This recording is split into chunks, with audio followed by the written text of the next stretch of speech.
Máš minútku? Rozprával som s riaditeľom hotela. Popri iných veciach som mu aj oznámil, že hasiči prídu na následnú kontrolu. Ten šalie, že sa mu to teraz nehodí. Ale to je štandard, tá následná kontrola.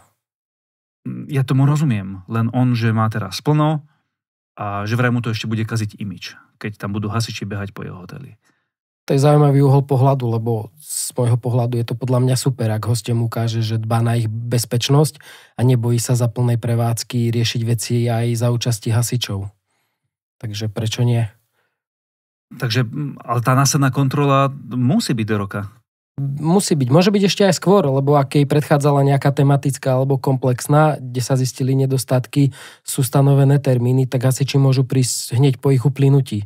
Aj čo je skalo pevné, že prídu najneskôr o rok. Takže ak mal 20. januára minulý rok kontrolu, tak sa nemôže diviť, že do 20. januára tento rok prídu hasiči znova.